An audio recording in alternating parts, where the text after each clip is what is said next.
In this video, I'm going to be sharing with you how luxury watch crime works. Now, while I will be covering robberies and things like that, and kind of specifically how they set these things up, I'm also going to be touching on some other types of luxury watch crime as well, different ways that criminals have devised strategies to carry out their crimes. This type of thing has been skyrocketing. The reality is, as watch prices continue to be more of an asset and not just a jewelry item, right? These are expensive items that we have on our wrist or in our safes, and they have real value, sometimes hundreds of thousands of dollars, and even sometimes millions of dollars. So they have been the target over the last 5 years for different crime organizations and even street-level criminals to use these things as utilities to help them to achieve their criminal goals. Now, I think all of this is bad. It's very bad, and I'm also not trying to scare anyone out there.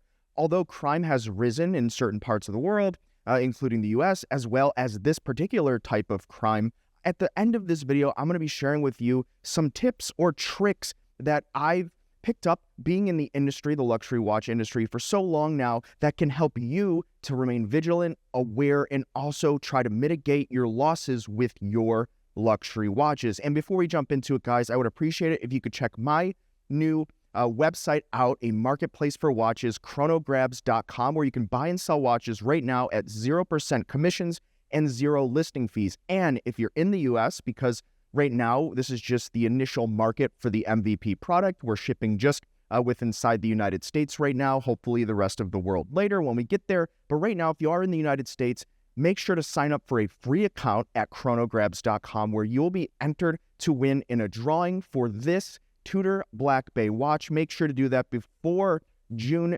15th, 2025 in order to be entered. That's all you have to do if you're in the United States. Void where prohibited, all that good stuff. You can see more details about this on the pop-up over at Chronogscom, and we'll see you there. So, starting with theft. Now, there's a handful of different common watch theft strategies, right? The first one is casual robberies. Now, this is going to be just someone walking around on the street. You happen to be in the wrong place and at the wrong time, and maybe the person that is robbing you didn't really know what you had on your wrist, right? They just wanted to take you for everything that you had, you know, an old-fashioned stick-em-up kind of a deal. Maybe you're in a bad neighborhood. You get the idea. This has been increasing. Now, there's not a ton you could do about that besides not wearing a watch, which I'll cover later. We don't want to do that. We're watch nerds at the end of the day.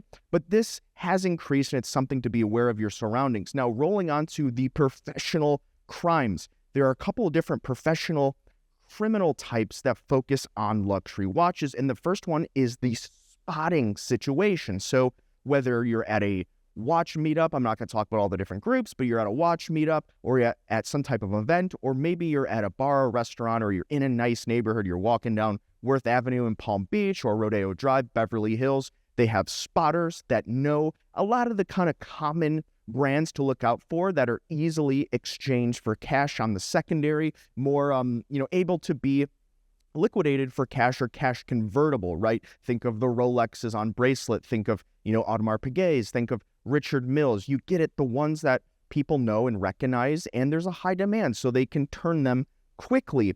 But it's not just, the spotting, right? It takes us into very specific targeted setups as well. There's a somewhat new, let's call last 7 years, I've been seeing it increasing, called the Black Widow robbery. And what happens is generally, a man or a gentleman will be sitting at some type of bar, maybe with his friends, maybe alone.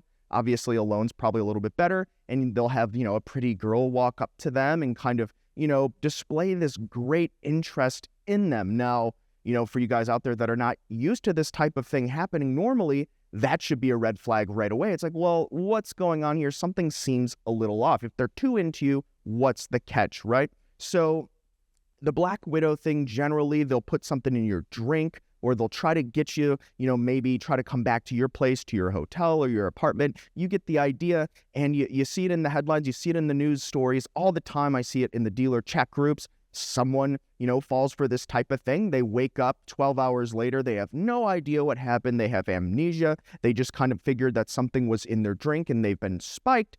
And then obviously they're missing their watches or their watch collection or so many other things, and watches being kind of an easy target. Happens in Miami all the time in other markets. So that scenario is increasing, and that is a very scary one for those of you out there that are kind of looking for love. But rolling on, that takes us into professional crime rings. Now, this is not new. There's been crime rings probably since the beginning of time, unfortunately. But there are professional crime rings that will target people, but they'll target generally people that have large amounts of watches or jewelry, and they'll follow them for periods of time, and they'll set up a sting. You see this with football players. You see this with celebrities. You see this almost every couple months in the news. A celebrity's home is broken into, and they really go to the lengths of tracking the whereabouts of the people. Oh, they're going to be playing a game, or they're going to be playing a football or basketball game in this city, so they're not going to be home, and they'll target you in that kind of a way. They'll go to great lengths because the payout for them can be substantial and very high.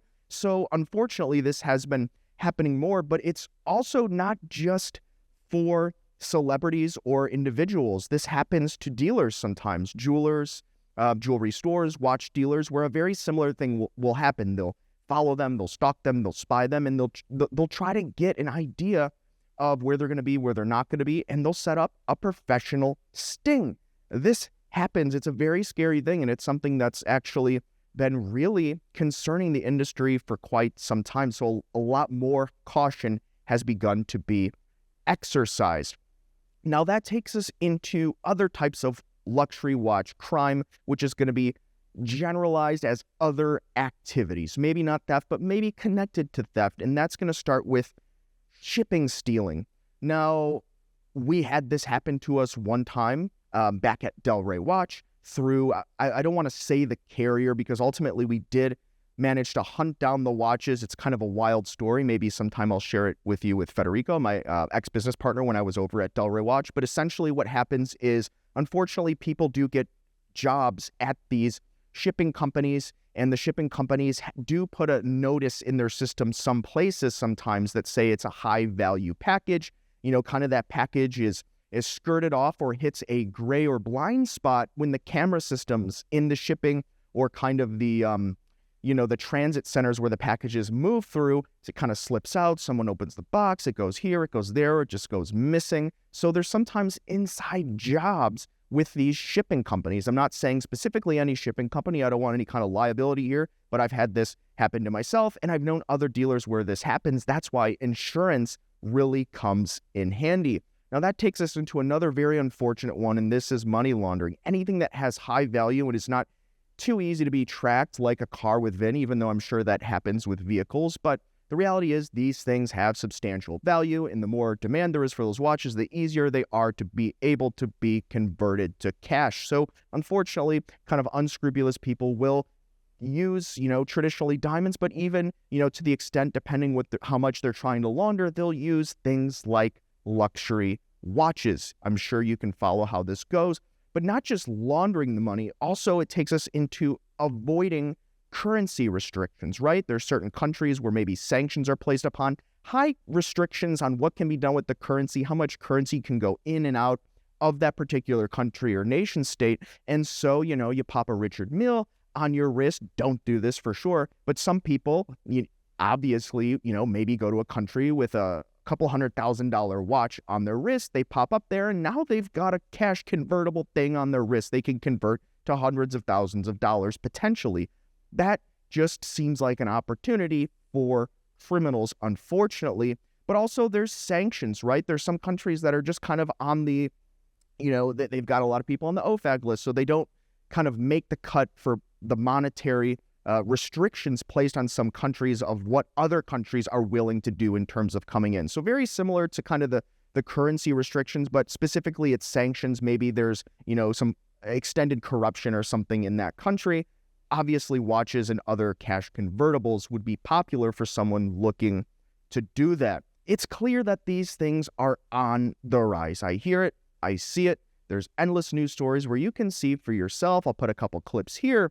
But there are some things that you can do to try to mitigate your risk or, try to protect yourself. And the first thing is insurance. Now, there are so many different insurance providers out there, whether you can maybe tack on something for watches on your homeowner's policy, a renter policy, or they even have specialty insurance that you can get specifically for jewelry and watches. Companies like Jewelers Mutual, not a plug. I don't have any connection with them. I've used them in the past for different businesses and myself, but there are different companies that will cover it. And oftentimes, especially if you only have a couple watches, the premiums can be kind of reasonable, especially if you'd love to be able to wear your watches a lot and anywhere and have that extra peace of mind. Now, another tip that I recommend is, if this is a concern of yours, and I'm not trying to worry you, but if it is a concern, maybe wear the watches in your collection that are not so easily detectable or cash convertible, right? Like I'm wearing a ceramic Grayside Speedmaster, but it might not be the easiest watch to sell out there in the market. Also, probably not the easiest watch to be detected if you're out there wearing,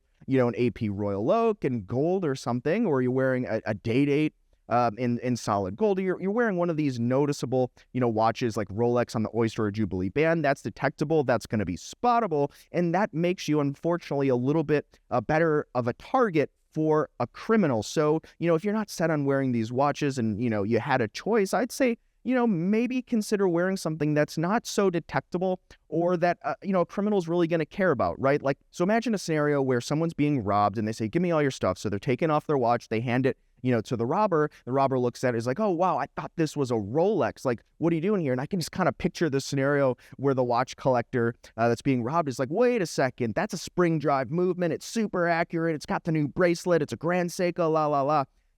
That's not really a scenario, right? Like that's probably a bad day. It's a lot of risk for a watch that, is not going to get them the payday that they're looking for. And so, that's an option for you. But also another tip is, if you do want to wear your Rolex watch, maybe it's in solid gold, consider putting it on something like a rubber strap or, leather strap or something that's just a little less detectable. It could really go a long way.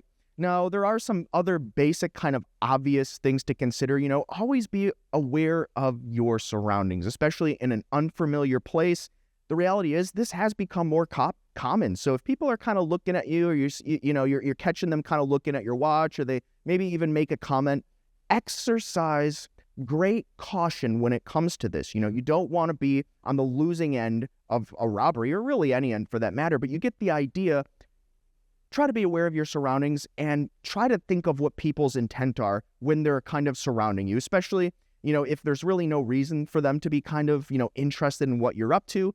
Take caution and apply some concern to the situation. It could save you in the end. And also, once again, I have to say, especially with this Black Widow robbery thing, I've seen so much of it, unfortunately, in South Florida. I hear about this all the time. It's probably, from what I've seen, anecdotally, the most common type of watch crime or theft.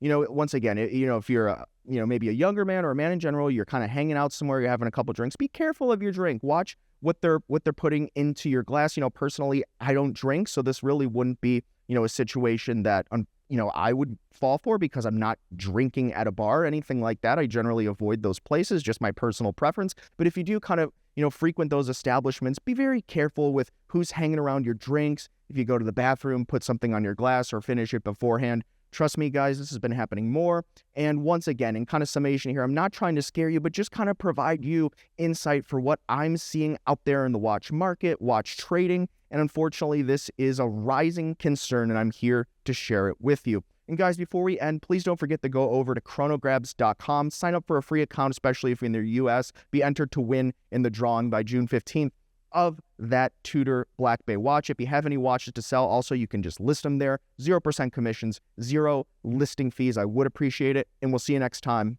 You've been chatting with John P.